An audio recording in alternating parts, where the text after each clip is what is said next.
S ಆಗಿ ನಮ್ಮ doctor ಆಗಲೇ ಎಕ್ಸ್ಪ್ಲೇನ್ ಮಾಡಿರಬೇಕು. ಸೊಟ್ಟಕ್ಕಿರೋದ್ರಿಂದ ಆಹಾರ ಸಿಕ್ಕಾಕೊಂಡು ಹುಳ್ಕಲ್ಲಾಗಿ ಅದಕ್ಕೂ ತೊಂದರೆ ಆಗುತ್ತೆ, ಇನ್ನೊಂದಕ್ಕೂ ಪಕ್ಕದ ಹಲ್ಗೂ ತೊಂದರೆ ಆಗುತ್ತೆ. ಎಷ್ಟೊಂದು ಜನಕ್ಕೆ ಬರೀ 28 ಹಲ್ಲಿರುತ್ತೆ, ಅದರಲ್ಲೇ ಮ್ಯಾನೇಜ್ ಮಾಡ್ತಾರೆ. ಅದೆಲ್ಲ ಸುಮ್ಮನೆ ಹೆಸರಿಗೆ 32 ಹಲ್ಲು ಉದುರಿಸ್ತೀನಿ ಅಂತಾರಲ್ಲ. ಡಾಕ್ಟರ್ ನಮಸ್ಕಾರ. ನಮಸ್ತೆ.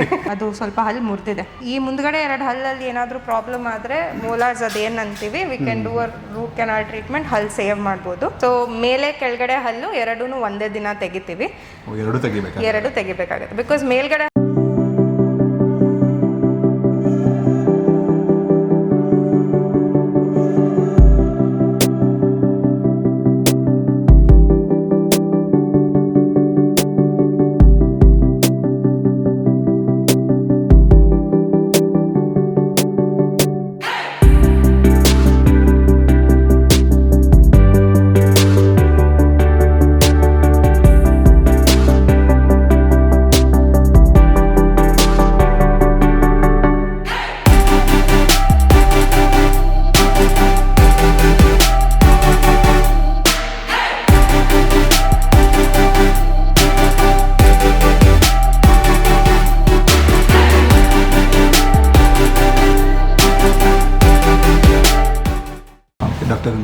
ನಮಸ್ತೆ.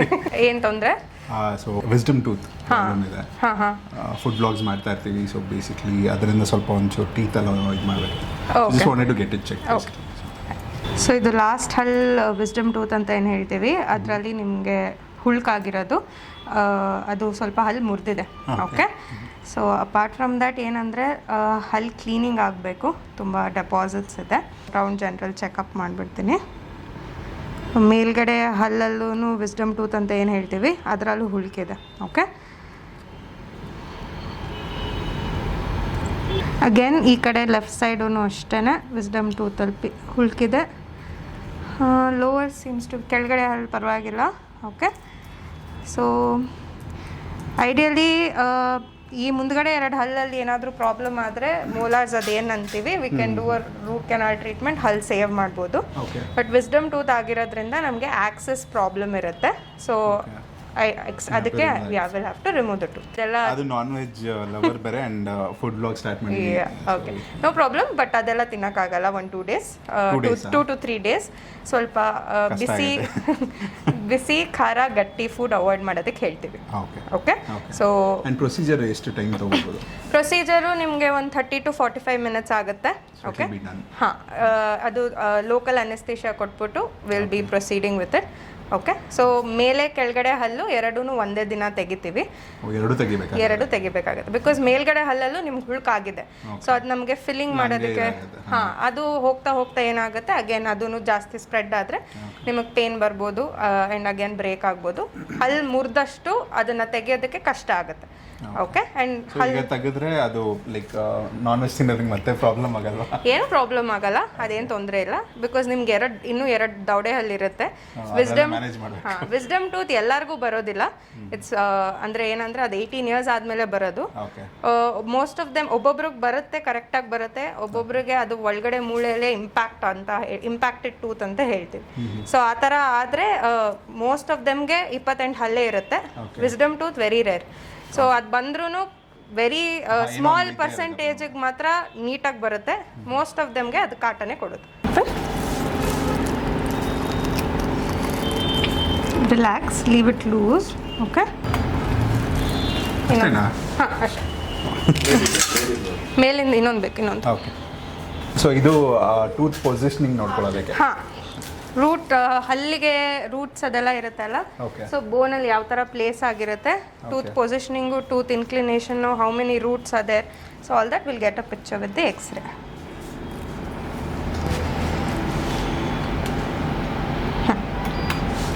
ಸ್ವಲ್ಪ ಹಿಂದೆ ಪ್ಲೇಸ್ ಮಾಡ್ತೀನಿ.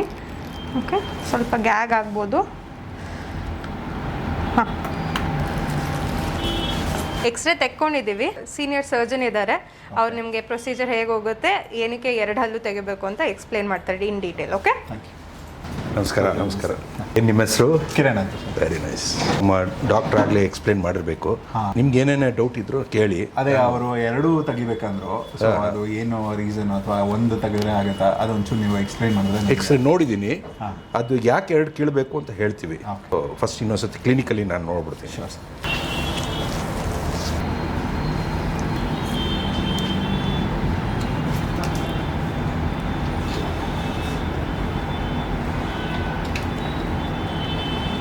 ಈಗ ಡಾಕ್ಟರ್ ಹೇಳಿದಾಗೆ ನಿಮ್ಮ ಹುಳ್ಕಲ್ಲಿದೆ. ಸೊ ಅದೇನಾಗುತ್ತೆ, ಹುಳ್ಕಲ್ಲಿ ಇಲ್ಲದೇ ಇದ್ರೂ ಓಕೆ, ಆ ವಿಸ್ಡಮ್ ಟೂತ್ ಜ್ಞಾನದಂತ ವಿವೇಕದಂತ ಅಂತ ಕರಿತೀವಿ. ಅದಕ್ಕೆ ಯಾಕೆ ಆ ಹೆಸರು ಬಂದಿದೆ ಅಂದರೆ ಅದರ ಹಲ್ಲಲ್ಲಿ ವಿಸ್ಡಮ್ ಇರಲ್ಲ. ಓಕೆ, ತುಂಬ ಜನ ಕೇಳ್ತಾರೆ ಅದಕ್ಕಿದ್ರೆ ನಾನು ಜ್ಞಾನ ಕಳ್ಕೊಂಡ್ಬಿಡ್ತೀನ. ಇಲ್ಲ ಇಲ್ಲ, 16-17 ವರ್ಷಕ್ಕೆ ನಂತರ ಒಬ್ಬ ವ್ಯಕ್ತಿಗೆ ಓಕೆ, ಸೊ ಆ ವಿವೇಕ ವಿಸ್ಡಮ್ ಬರುತ್ತೆ ಅಂತ ರೈಟ್ ಅಲ್ವಾ. 16-17 ಇಯರ್ಸ್ ನಂತರ 21 ಇಯರ್ಸ್ ಆದ ನಂತರ ಇನ್ನು ಕಂಪ್ಲೀಟ್ ಆಗಿರುತ್ತೆ. ಸೊ ಯೂಶಲಿ 16 ಇಯರ್ಸ್ ಆದಮೇಲೆ ಓಕೆ, ಕೆಲವ್ರಿಗೆ 15 ಇಯರ್ಸಿಂದನೇ ಒಳಗಡೆಯಿಂದ ಶುರುವಾಗುತ್ತೆ ವಿಸ್ಡಮ್ ಟೂತ್ ಅನ್ನೋದು. 28 ಹಲ್ಲಿರುತ್ತೆ. ಇದು 4 ಹಲ್ಲು, 32 ಹಲ್ಲು ಅಂತಾರಲ್ಲ, ಎಲ್ರಿಗೂ 32 ಹಲ್ಲು ಇರಲ್ಲ. ಇರೋದಿಲ್ಲ. ಓಕೆ, 28 ಯೂಶಲಿ ಇದ್ದೇ ಇರುತ್ತೆ. ಈ 4 ಹಲ್ಲು ಬರ್ಬೋದು, ಬರ್ದರನೂ ಇರ್ಬೋದು. ಕೆಲವು ಬರೋದೇ ಇಲ್ಲ. ಕೆಲವ್ರಿಗೆ ಈ ದವಡೆ ಹಲ್ಲು ಸೈಜ್ ಇದೆಯಲ್ಲ, ಹಲ್ಗಿನ್ನೂ ಸೈಜ್ ಕಮ್ಮಿ ಇದ್ದಾಗ ಅವಾಗ ಅದು ಬರಲ್ಲ, ಒಳಗಡೆನೇ ಉಳ್ಕೊಳ್ಳುತ್ತೆ. ಕೆಲವು ಸತಿ ಮಲ್ಕೊಂಡಿರ್ತದೆ, ಸೊಟ್ಟಕ್ಕಿರುತ್ತೆ, ಕ್ರಿಕೆಟ್ ಆಗಿರುತ್ತೆ. ಹೊರಗಡೆ ಹಲ್ಲು ಹೊರಗಡೆ ಬಾಯಲ್ಲಿ ಬಂದ್ರೂ ಇದು ಸೊಟ್ಟಕ್ಕಿರೋದ್ರಿಂದ ಆಹಾರ ಸಿಕ್ಕಾಕೊಂಡು ಹುಳ್ಕಲ್ಲಾಗಿ ಅದಕ್ಕೂ ತೊಂದರೆ ಆಗುತ್ತೆ, ಇನ್ನೊಂದಕ್ಕೂ ಪಕ್ಕದ ಹಲ್ಗೂ ತೊಂದರೆ ಆಗುತ್ತೆ. ಕೆಲವ್ರಿಗೆ ಕಿವಿ ನೋವು, ಕತ್ತು ನೋವು, ಹೆಡ್ಡೇಕ್, ತಲೆನೋವು, ಈಗ ಸ್ಲೋ ಆಗಿ ಸ್ವಲ್ಪ ಇದೆ ತಲೆನೋವು ಇವೆಲ್ಲ ಬರುತ್ತೆ. ಅದಕ್ಕೆ ಒನ್ ಆಫ್ ದ ಮೇನ್ ಕಾರಣನೇ ಇದು ಈ ವಿಸ್ಡಮ್ ಟೂತ್ ಅಂತ ಏನು ಕಲಿತೀವಿ. ಸೊ ಆ್ಯಕ್ಚುಲಿ ಹುಳ್ಕಲ್ಲಿ ಇದ್ದಿದ್ರೂ ಅದು ಸೊಟ್ಟಕ್ಕಿದ್ರೆ ನೀವು ಬೇರೆ ಏನಕ್ಕಾದ್ರೂ ಬಂದಾಗ, ಟ್ರೀಟ್ಮೆಂಟಿಗೆ ಬಂದಾಗ ನಾವು ಯೂಶಲಿ ಸಜೆಸ್ಟ್ ಮಾಡ್ತೀವಿ ಕೀಳಿಸ್ಕೊಂಬಿಡಿ. ಯಾಕಂದರೆ ಅದೊಂಥರ ನಿಮ್ಮ ಬಾಯಲ್ಲಿ ವಿಲನ್ ಇದ್ದಂಗೆ ಪ್ರಾಬ್ಲಮ್ ಮಾಡ್ತಾನೆ 100%. ಇವತ್ತೆಲ್ಲ ಅವಾಗ ಮಾಡದಿದ್ರು ಫ್ಯೂಚರ್ ಮಾಡುತ್ತೆ. 60-70% ಕೇಸಸ್ಸಲ್ಲಿ ಯೂಶಲಿ ವಿಸ್ಡಮ್ ಟೂತ್ ಸರಿಯಾಗಿ ಬರಲ್ಲ, ಅಥವಾ ಇಟ್ ವಿಲ್ ಬಿ ಆಬ್ಸೆಂಟ್, ಅಂದರೆ ಇರೋದೇ ಇಲ್ಲ. ಸೊ ಇವಾಗ ನೋಡಿ ನಿಮ್ಮ ಇದರಲ್ಲೇ ಇವಾಗ ಹುಳ್ಕಲ್ಲಾಗಿದೆ ಅಲ್ವಾ, ನಿಮ್ಮ ಲಕ್ಕು ಅದು ಮುಂದಿನ ಹಲ್ಲು ಇದರಿಂದ ಅದು ಉಳ್ಕಲ್ಲಾಗಿದ್ರೆ ಅದನ್ನು ಉಳಿಸ್ಕೊಬೇಕು. ಅವಾಗ ಅದಕ್ಕೆ ರೂಟ್ ಕೆನಾಲ್ ಮಾಡಬೇಕು, ಅದನ್ನು ಕೇಳಿಸ್ಕೊಳಕ್ಕೆ ಹೋಗಬಾರ್ದು. ವಿಸ್ಡಮ್ ಟೂತ್ ಈ ಥರ ಉಳ್ಕಲ್ ಅಲೈನ್ಮೆಂಟಲ್ಲಿ ಇದ್ದರೆ ಆವಾಗ ನಾವು ಇವು ಹುಳ್ಕಲ್ಲಾಗಿದ್ರು ಆವಾಗ ನಾವು ಅದಕ್ಕೆ ರೂಟ್ ಕೆನಾಲು ಅವೆಲ್ಲ ಮಾಡ್ತೀವಿ. 6 ತಿಂಗಳಿಗೊಮ್ಮೆ ಒಂದ್ಸತಿ ವಿಸಿಟ್. ಹಲ್ಲು ನೀವು ನೋವು ಇರಲಿ ಬಿಡಲಿ, ನೀವು ಆದಷ್ಟು ಬೆಟ್ರು ಅಟ್ಲೀಸ್ಟ್ ವರ್ಷಕ್ಕೊಂದ್ಸತಿ ನೀವು ವಿಸಿಟ್ ಮಾಡೋದು ಒಳ್ಳೆಯದು.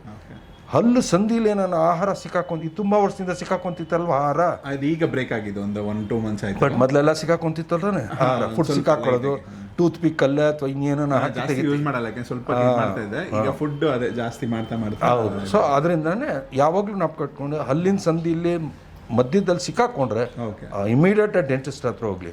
ಹುಳ್ಕಲ್ಲಿರ್ಬೋದು, 2 ಹಲ್ಲು ಮಧ್ಯದಲ್ಲಿ ಹುಳ್ಕಲ್ಲಿರ್ಬೋದು, ಇಲ್ಲ ಗಮ್ ಪ್ರಾಬ್ಲಮ್ ಇರ್ಬೋದು. ಸೊ ಅದೊಂದು better you go to a dentist at least once in a year. ಯಾಕೆ ಹಲ್ಲು ಕೀಳಬೇಕು ಅಂತ ಹೇಳ್ತೀನಿ ಕೇಳಿ. ಎರಡೂ ಇವಾಗ ನಿಮಗೆ ಸೇಮ್ ಇಂಜೆಕ್ಷನ್ ಕೆಳಗಡೆ ಮೇಲೆ ಒಂದೇ ಸತಿ ಕೊಟ್ಬಿಡ್ತೀವಿ. ಆ್ಯಂಟಿಬಯೋಟಿಕ್ಸ್ ಕೊಡ್ತೀವಿ, ಪೇನ್ ಕಿಲ್ಲರ್ಸ್ ಕೊಡ್ತೀವಿ. 5 ದಿವಸ ತೊಗೊಬೇಕಾಗತ್ತೆ ಯೂಶಲಿ. ಸೊ 2 ಹಲ್ಲಿಂದೂ EMI ಥರ ಇನ್ಸ್ಟಾಲ್ಮೆಂಟಲ್ಲಿ ಇದಕ್ಕೊಂದು ಅದಕ್ಕೊಂದು ಅಂದರೆ ಮೇಲಲ್ಲಿ ಕಿತ್ತಾಗ್ಲೂ ಕೆಲವು ಸತಿ ಆ್ಯಂಟಿಬಯೋಟಿಕ್ಸ್ ಕೊಡಲೇಬೇಕಾಗತ್ತೆ. ಸೊ 5 ಡೇಸ್ಗೆ ಆ್ಯಂಟಿಬಯೋಟಿಕ್ಸು. ನೀವು ಈ ಹಲ್ಲು ಕಿರ್ಚ್ಕೊಂಡು ತಿರ್ಗಾ 1 ತಿಂಗಳಾದ್ಮೇಲೆ ಇದೊಂದು ತಿರ್ಗಾ ಅದಕ್ಕೂ 5 unnecessary antibiotics is not good for your kidneys. ಇವೆಲ್ಲ ಲಿವರು ಕಿಡ್ನಿಗೂ ಒಳ್ಳೇದಲ್ಲ. ಅದು ಅಂದೇ ಇಲ್ಲ. ಇವಾಗ ನಾನು ಆಗಲೇ ಹೇಳ್ದಂಗೆ 2 ಹಲ್ಲು ಸೇರಿದ್ರೆ ನಿಮಗೆ ಗ್ರೈಂಡಿಂಗ್ ಆಗೋದು ಅಲ್ವಾ. ಇವಾಗ ನಾನು ಕೆಳಗಡೆ ಹಲ್ಲು ಕಿತ್ಬಿಟ್ಟೆ ಅಂದ್ಕೊಳ್ಳಿ, ಇದರಲ್ಲಿ ಉಳ್ಕಲ್ಲಾಗಿದೆ ಕಿತ್ಬಿಟ್ಟೆ, ಮೇಲಿಂದ ಹಲ್ಲು ಏನಾಗುತ್ತೆ ಹಾಗೆ ಇರಲ್ಲ, ಅದು ಆದಷ್ಟು ಮೆತ್ತ ಕೆಳಗಡೆ ಇಳಿಯೋಕ್ಕೆ ಶುರು ಆಗುತ್ತೆ. ಆಯಿತಾ, ಇದೇ ಜಾಗದಲ್ಲಿ when there is no opposing force ಮೇಲಿಂದ ಹಲ್ಲು ಕೆಳಗಡೆ ಇಳಿಯೋಕ್ಕೆ ಶುರು ಆಗುತ್ತೆ. ಅವಾಗ ಏನಾಗುತ್ತೆ, ಕೆಳಗಡೆ ಒಸಡಿಗೆ ಒತ್ತಕ್ಕೆ ಶುರುವಾಗುತ್ತೆ.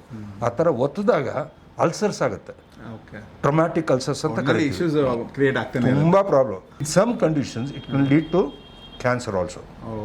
ನೆಗ್ಲೆಕ್ಟ್ ಮಾಡಿ ಅದು ವೈಟ್ ಪ್ಯಾಚ್ ಅಂತ ಆಗಿ it can lead to some other changes. Surgically remove ಮಾಡೋದು, ಅದನ್ನು ಬೇರೆ ಹಲ್ಲು ಕಿತ್ತಂಗೆ ಕೀಳಕ್ಕಾಗಲ್ಲ, ಯಾಕಂದ್ರೆ ಸೊಟ್ಟಕ್ಕಿದೆ. ನಿಮ್ಗೆ ಆಮೇಲೆ ಎಕ್ಸ್ರೇ ತೋರಿಸ್ತೀನಿ, ಸೊ ಅದ್ರಲ್ಲಿ ಗೊತ್ತಾಗತ್ತೆ ನಿಮಗೆ. ಸೊ ಅದೊಂದು ಸ್ವಲ್ಪ ಕಟ್ ಮಾಡಿದಾಗ 3 days 4 days ಇರುತ್ತೆ, ಸ್ವಲ್ಪ ಡಿಸ್ಕಂಫರ್ಟ್ ಇರುತ್ತೆ. ನಾನು ಹೇಳ್ದಂಗೆ pain is in your mind. Usually pain ಇರಲ್ಲ, ಡಿಸ್ಕಂಫರ್ಟ್ ಇರಲ್ಲ, ಯಾಕಂದರೆ ಆ್ಯಂಟಿಬಯೋಟಿಕ್ಸ್ ಪೇನ್ ಕಿಲ್ಲರ್ ಕೊಡ್ತೀವಿ. ಬಾಯಿ ಅಥವಾ ಈ ಕಣ್ಣು ಕಿವಿ ಅಂದಾಗ ತುಂಬ ಜನಕ್ಕೆ. ಆಮೇಲೆ ತುಂಬ ಜನ ಹಲ್ ಕೀಳ್ಸ್ಕೊಂಡ್ರೆ ನನ್ನ ಕಣ್ಣು ಕಾಣಿಸಲ್ವೇನೋ. ಓಕೆ. ಈವನ್ ಎಜುಕೇಟೆಡ್ ಪೀಪಲ್ ನಾನು ತುಂಬಾ ಜನ ಆಮೇಲೆ ಇದು ನೋಡಿದ್ದೀನಿ, ಮರು ಆಗುತ್ತೆ, ಏನೇನೋ ಮೆಮೊರಿ ಲಾಸ್ ಆಗೋದು ಇದೆಲ್ಲ. ಅದಕ್ಕೆ ನಾನು ಫಸ್ಟ್ ಎಕ್ಸಾಂಪಲ್ ನಾನು ಕೊಡೋದು ಅಂದ್ರೆ ನನ್ನನ್ನು ನಾನೇ ತೋರಿಸ್ತೀನಿ, ನಾನು ಕೊಡೋದನ್ನ ಕಳಿಸ್ತೀನಿ. ಯಾಕೆಂದ್ರೆ ನಾನು ಇಷ್ಟು ಕೀಳ್ಸ್ಕೊಂಡಿದ್ದೀನಿ. ಪೇಷಂಟ್ಗೆ 1/2 to 1 hour ತೊಗೊತೀವಿ ಅಂತ ಹೇಳ್ತೀವಿ, ಬಟ್ ಸಮ್ಟೈಮ್ಸ್ 5-10 minutesಲ್ಲೇ ತೆಗೆದು ಬಿಡ್ತೀವಿ. ಯಾಕೆ ನಿಮಗೆ ಅಂದರೆ ನಾನು 5-10 ನಿಮಿಷದಲ್ಲೇ ಕಿಟ್ಬಿಡ್ತೀನಿ ಅಂದರೆ ಅದು ಲೇಟ್ ಆದರೆ ನಿಮಗೆ ಟೆನ್ಷನ್ ಶುರುವಾಗುತ್ತೆ. ಆಯ್ತಾ ಡಾಕ್ಟ್ರೆ ಒಂದು 3 hours ನಾವು ಇಂಜೆಕ್ಷನ್ ಕೊಟ್ಟು 3 hours ಇರುತ್ತೆ. ಕಿತ್ತಿದ ದಿವಸ ಫೀಲ್ ನಮಗೆ ಅಷ್ಟೇ, ನಮ್ನೆಸ್ ಅಂತ ಕರಿತೀವಲ್ಲ, ನಿಮಗೆ ಊದ್ಕೊಂಡಿರೋ ಫೀಲಿಂಗ್ ಇರುತ್ತೆ, ಊದ್ಕೊಂಡಿರಲ್ಲ. ಆ 3-4 days ಸ್ವಲ್ಪ ಸ್ವೆಲ್ಲಿಂಗ್ ಇರ್ತದೆ. ಹೊಲಿಗೆ ಹಾಕ್ತೀವಿ, ಎಲ್ಲ ಆದಮೇಲೆ ಹೊಲಿಗೆ ಹಾಕ್ತೀವಿ 1 week. ಅದೇನು ಅನ್ನೋದಿಲ್ಲ, ನಾವೇನು ಮಾಡ್ತಿದ್ವಿ ಗೊತ್ತೇ ಆಗಲ್ಲ. ನಾನ್ ವೆಜ್ ತಿನ್ಬಾರ್ದು ಅಂದ್ಬಿಟ್ರಲ್ಲ, ಅದರಲ್ಲೇ ನಾನ್ ವೆಜ್ 2-3 days ಅಷ್ಟೇ, 2-3 days. ಇಟ್ಸ್ ಪ್ರಿವೆಂಟಿವ್ ಅಷ್ಟೇನೆ.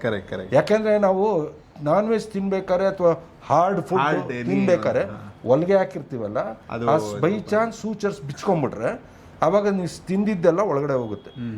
ಅದು ನಿಮಗೆ ಸೆಕೆಂಡ್ರಿ ಇನ್ಫೆಕ್ಷನ್ ಅಂತ ಆಗಿ ನಾಳೆ ಫ್ಯೂಚರ್ ಪ್ರಾಬ್ಲಮ್ ಆಗ್ಬೋದು. ಎಕ್ಸ್ಟ್ರಾ ಕೇರ್ ತೊಗೊಬೇಕು.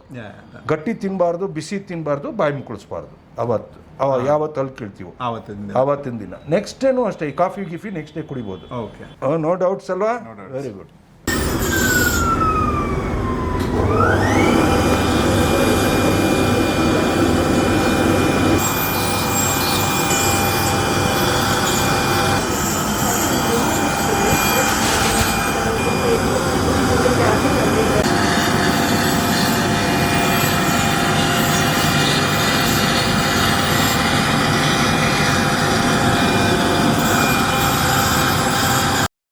ಸೊ ಡಾಕ್ಟರ್ ಎಲ್ಲ ಎಕ್ಸ್ಪ್ಲೈನ್ ಮಾಡಿದ್ರು. ಸೊ ವಿಸ್ಡಮ್ ಟೂತ್ ತೆಗಿಯಕ್ ಮುಂಚೆ ಹಲ್ಲಲ್ಲಿರೋ ಡೆಪಾಸಿಟ್ಸ್ ನೆಲ್ಲ ಸ್ವಲ್ಪ ಕ್ಲೀನ್ ಮಾಡಿ 1 day ಟೈಮ್ ಕೊಡೋಣ ಅಂತ ನಮಗೂ ಸ್ವಲ್ಪ ವರ್ಕ್ ಇತ್ತು. ಸೊ ಇನ್ನೊಂದ್ ದಿನ ಶೆಡ್ಯೂಲ್ ಮಾಡ್ಕೊಂಡ್ವಿ. ಇದು ಪಾರ್ಟ್ 1 ನಮ್ಮ JP ನಗರಲ್ಲಿ ಇರುವಂತ ನಗು ಡೆಂಟಲ್ ಕ್ಲಿನಿಕ್. ಆಲ್ಮೋಸ್ಟ್ ಒಂದು 30 years ಇಂದ ಇದೆ. ಇದ್ರಲ್ಲಿ ನಿಮ್ ಕಾಂಟ್ಯಾಕ್ಟ್ ಡೀಟೇಲ್ಸ್ ಎಲ್ಲ ಕೊಟ್ಟಿರ್ತೀನಿ. ಸೊ ಡೆಂಟಲ್ ರಿಲೇಟೆಡ್ ಏನೇ ಇಶ್ಯೂಸ್ ಇದ್ರು ನೀವು ಇಲ್ಲಿ ವಿಸಿಟ್ ಮಾಡಬಹುದು. ಪಾರ್ಟ್ 2 ಬರುತ್ತೆ. ನಮ್ಮ ಚಾನೆಲ್ ನ ಸಬ್ಸ್ಕ್ರೈಬ್ ಮಾಡ್ಕೊಳ್ಳಿ. ಬ್ಯಾಂಗ್ಳೂರಲ್ಲಿ ತುಂಬಾ ರೆಪ್ಯೂಟೆಡ್ ಹಾಗೂ one of the best dental clinic ಅಂದ್ರೆ ನಗು ಡೆಂಟಲ್ ಕ್ಲಿನಿಕ್ ಅಂತ ಹೇಳ್ಬೋದು. ಸೊ ನೀವು ವಿಸಿಟ್ ಮಾಡಿ ನಿಮ್ಗೆ ಟ್ರೀಟ್ಮೆಂಟ್ ಗೆ ಎಷ್ಟಾಗುತ್ತೆ, ಏನಾಗುತ್ತೆ, ಏನೋ ಡೌಟ್ ಇದ್ರೆ ಖಂಡಿತ ಅವ್ರಿಗೆ ಕಾಲ್ ಮಾಡಿ ತಿಳ್ಕೊಬಹುದು. ಇಲ್ಲ ಕ್ಲಿನಿಕ್ ವಿಸಿಟ್ ಮಾಡಿದ್ರೆ ಅವರು ನಿಮಗೆ ತಿಳಿಸ್ಕೊಡ್ತಾರೆ. ಸೆಕೆಂಡ್ ವಿಡಿಯೋಲಿ ಕ್ಲಿನಿಕ್ ಬಗ್ಗೆ, ಡಾಕ್ಟರ್ಸ್ ಬಗ್ಗೆ ಇನ್ನೊಂದಷ್ಟು ತಿಳ್ಕೊಳ್ಳೋಣ. ಈ ವಿಡಿಯೋನ ಎಲ್ಲ ಮುಗಿಸ್ತಾ ಇದೀನಿ. ಸೈನಿಂಗ್ ಆಫ್ ನಿಮ್ಮ ಫುಡಿವರ್ಸ್. Take care, love you all. By.